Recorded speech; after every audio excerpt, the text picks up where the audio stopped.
Hello everybody. I'm not real good with public speaking, and I really don't like cameras very much, so try to bear with me. My name's Gene Snedeker. I am the founder and I guess fearless leader of Parents Against Bullying. We are a fairly new group that I started in lieu of the death of Dominic Hayward. However, the violence, the hatred, the racism, the favoritism, and all the crap in our school districts between these students doesn't just start with him. He was just the icing on the cake because it never should have been allowed to get this far. No child should have to feel so desperate and so alone and so beaten down that they take their own life. And the school board here in Union Endicott should be ashamed of themselves over it. Anyways, to get to the point, I formed this group in hopes of gathering parents together physically and in person so we can make our voices heard and make the school board start doing something about this. Now, all I keep hearing is, we can't expel them. We can't expel them. Well, I've been studying up. Yes, they can't expel them unless they can guarantee they have another school they can go to.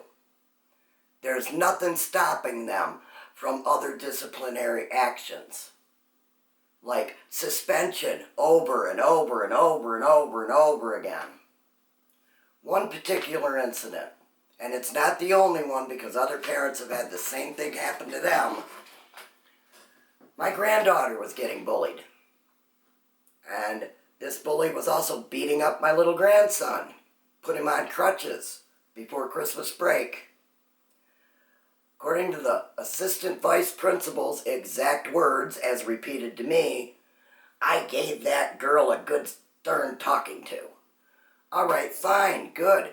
Obviously the don't do that anymore didn't work anymore because they go to school, she rips up Asher's book bag again, she's harassing my granddaughter. My granddaughter finally stood up for herself, bloodied her nose, and she got suspended for it.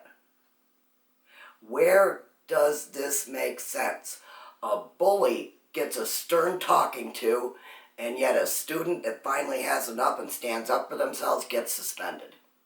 Unfair, unequal treatment and discipline. Point blank and simple. Now, my son, there was a second incident that we're still investigating because we're still not sure exactly what happened. After that first one, he blew his top over being suspended. With good cause, granted, he went overboard with it. He was asked to take care of these incidents through the district from now on. If it was a disciplinary matter, he was to go to the district. Well, on the 13th of this month, his stepson had an appointment up in Binghamton. So he's going to be coming into school late. They went to the school to take Asher into school late, to sign him in, hand in the doctor's excuse. While they were there, they found out about another incident with their daughter. He flipped out again. Well, long story short, I should say. Like I said, folks, bear with me, I'm not good at this. He was banned from the school grounds at Jenny F. Snap because of it. However, the school still insists on being untruthful by claiming he purposely came there due to the disciplinary matter. No, he did not. Let me make this clear. He wasn't even notified of the disciplinary matter. He went there to sign his son back into school because he was entering school late due to the appointment. He was in a perfectly good mood. He found out about the incident secondary. Granted, I know they have to ban him from the grounds because he did go overboard with his parents, but you know what? If you've been to the school over incidents as often as he is, it's understandable.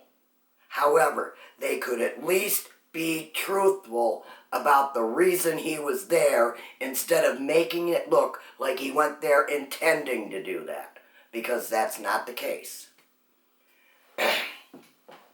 On the flip side of that, I'm glad they sent him this letter because it gave me something to think about. I'm going to read you folks part of this letter.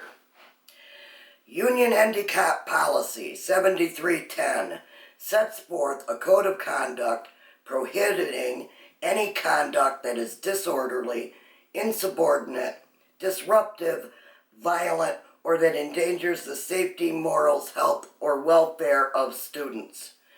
This code of conduct applies to all visitors to Union Endicott school property pursuant to Policy 3410.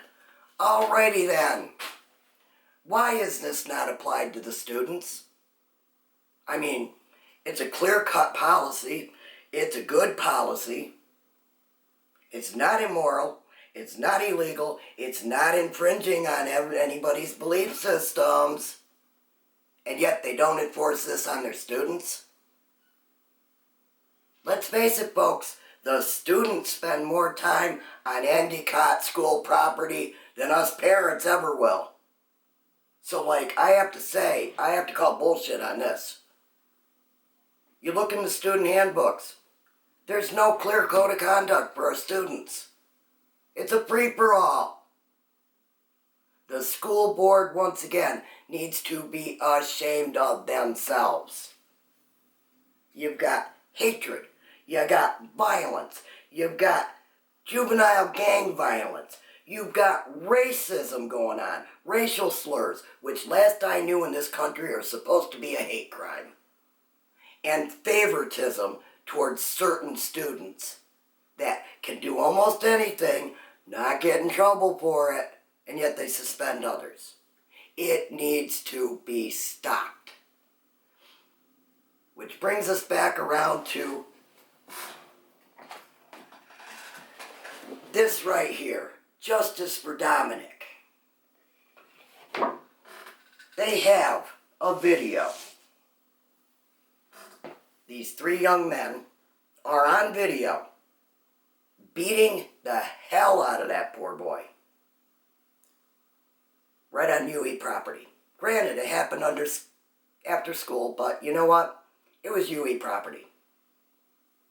They're on video doing so. From my sources, from students within that school, Jenny F. Stapp, yes, I'm calling you out, within that school, and even parents within that school, and even people who work within that school, claim 2 of those boys are still allowed to be on the wrestling team, 1 of them still on the football team. In what normal world is that right? Even a professional team has a code of ethics and a code of conduct that their players are expected to adhere to. Or they're reprimanded, and if it's a big enough offense, they're removed from the team. I'm sorry, these 3 children indulged in juvenile gang violence. They do not belong on those teams. They should be removed for the year, at the very least. The school district knows it. They don't do it, and again, they should be ashamed of themselves. It is a direct insult to Dominic's memory, his family, and a slap in the face for the whole community.